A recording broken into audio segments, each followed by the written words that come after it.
AB news की team इस समय करौले गांव में है, जो मलंगगढ़ के नज़दीक पड़ता है। और यहां पे आप लोग देख सकते हैं मातोश्री बेलबाई देव जी हरिया वरिष्ठ महाविद्यालय शाहड की तरफ से राष्ट्रीय सेवा योजना एनएसएस की तरफ से कैंप आया हुआ है, जहां पे बच्चों द्वारा तरह तरह की गतिविधियां की जा रही हैं। यहाँ पे गांव वालों को अवेयर किया जा रहा है, साथ ही प्लास्टिक प्रदूषण न हो, digital India, government of India का डिजिटल इंडिया का की जो प्लानिंग है उसको यहाँ पे इम्प्लीमेंट करने का प्रयास किया जा रहा है। और साथ ही यहाँ पे ऐसा देखा गया है कि काफ़ी दिनों से लोग गाड़ियाँ तो चला रहे हैं लेकिन लाइसेंस का उपयोग नहीं कर रहे थे। लाइसेंस नहीं होने से क्या फ़ायदे हैं, क्या नुकसान है, उसके लिए भी ये बच्चे गांव में लोगों से मिल रहे हैं और उनको अवेयर कर रहे हैं। हमारे साथ इस विद्यालय के नवनाथ सर जी हैं, उनसे हम इस मामले में विस्तृत चर्चा करेंगे और साथ ही जानेंगे कि क्या यहाँ पे किस तरह की एक्टिविटीज़ की जा रही हैं। नवनाथ सर,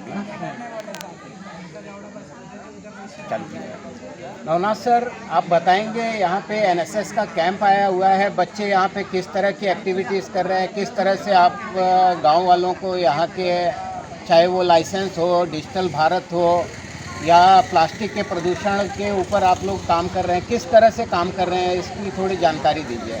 हम मातोश्री बेलबाई देवजी हरिया महाविद्यालय शाहड से आए हैं जी।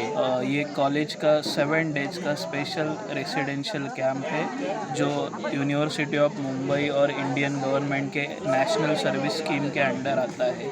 ये कैंप के अंदर हमने गाँव वालों के लिए, ये स्थानिक लोगों के लिए वोटर कार्ड और आधार कार्ड लिंक करने का, उसके बाद ई श्रम कार्ड, देन हेल्थ इंश्योरेंस के लिए जो आयुष्मान भारत योजना है वो कार्ड बनाने का, उसके बाद में आरटीओ रिलेटेड जो लर्नर्स लाइसेंस है और ड्राइविंग लाइसेंस है वो बनाने का काम गांव वाले लोगों के लिए किया है।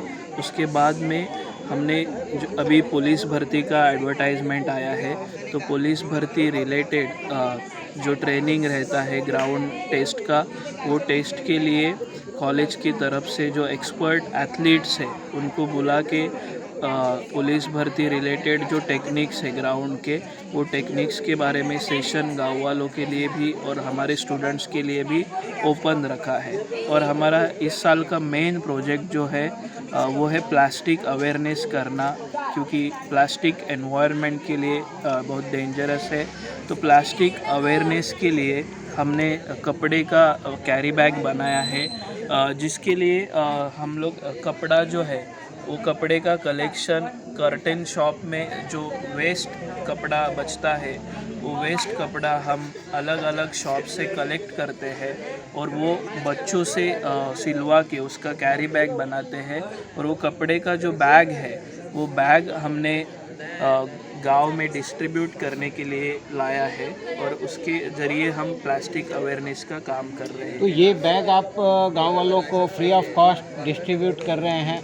हाँ, ये बैग हम फ्री ऑफ कॉस्ट डिस्ट्रीब्यूट कर रहे हैं। और जैसा कि महाराष्ट्र गवर्नमेंट ने प्लास्टिक को बैन किया हुआ है, तो किस तरह से यहाँ आप समझाते हैं उनको कि प्लास्टिक बैन किया हुआ है तो क्यों यूज़ नहीं करना चाहिए?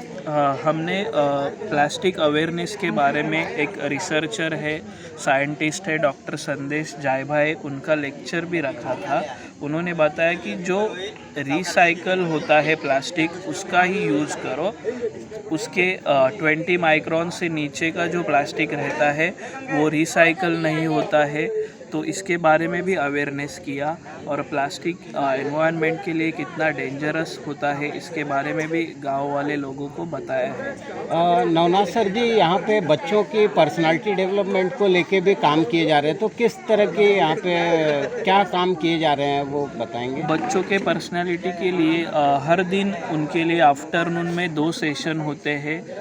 वो सेशन में personality development, competitive exams, theatre workshop, अलग अलग जो अंग है उस पे काम किया गया है। कॉलेज की ओर से उस पे फोकस किया गया है, जिसमें थिएटर में एक्टिंग कैसा करने का, लीडरशिप कैसे डेवलप करने का, प्रोग्राम्स में एंकरिंग कैसा करने का, ये बारे में उनको बताया गया है।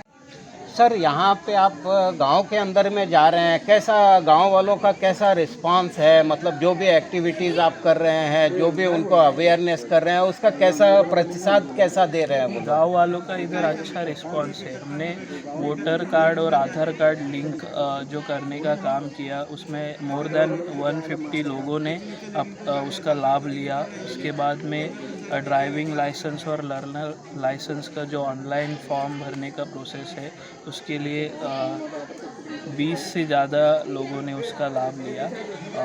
और दूसरा जो है पुलिस भर्ती का, वो कल है हमारा, उसके लिए भी बच्चों ने कांटेक्ट करना शुरू किया है। ई श्रम कार्ड का भी आप लोगों ने? हाँ, ई श्रम कार्ड और आयुष्मान भारत जो योजना है हेल्थ इंश्योरेंस, उसके लिए भी 10 से 15 लोगों ने रजिस्ट्रेशन करवाया है। हमारे साथ करौले गांव के एक भाई हैं जो बताएंगे कि एनएसएस के छात्र छात्राएं जब यहाँ पे पहुँच रहे हैं, इनके गांव में जा रहे हैं, तो यहाँ पे इनके गांव से कैसा प्रतिसाद मिल रहा है, लोग किस तरह से सुन रहे हैं, इनको किस तरह से अडॉप्ट कर रहे हैं, ये चीज़ के बारे में बताएंगे। सर आपका नाम बताएंगे? देवा पावसे, मैं यही का रहने वाला हूँ। हाँ। और जैसे कि ये लोग आए हैं तो बहुत बढ़िया काम कर रहे हैं। जो लोग जो नए पीढ़ी के लोग हैं उनको ये सब पता है, थोड़े ओल्ड है उनको मालूम है। जैसे कि वो लोग जो भी है कैंप चला रहे, जैसे कि लाइसेंस हो गया, कुछ कार्ड्स हो गया, मतदान हो गया, ये सब कुछ ये तो अवेलेबल है, पर थोड़ा दूर जाना पड़ता है। तो बड़े बुजुर्ग लोग हैं उन जा नहीं सकते, तो यहाँ पे आए हैं तो बहुत अच्छा कर रहे हैं और मैं उनको धन्यवाद कहना चाहता हूँ। आप देख सकते हैं कि यहाँ पे बच्चे तरह तरह की एक्टिविटी सीख रहे हैं जो उनके फ्यूचर के लिए काफ़ी लाभदायक हो सकती है। यहाँ पे कुल 60 बच्चे आए हुए हैं और उनकी देखरेख के लिए यहाँ पे कॉलेज की तरफ से 4 स्टाफ यहाँ पे मौजूद हैं और ये काफ़ी अच्छा प्रांगण है। और गांव के बीच में ज़मीनी स्तर पे कैसे काम किया जा सकता है, वो चीज़ें यहाँ पे बच्चे सीख रहे हैं। कैमरामैन सुजीत श्रीवास्तव के साथ अरविंद मिश्रा की रिपोर्ट।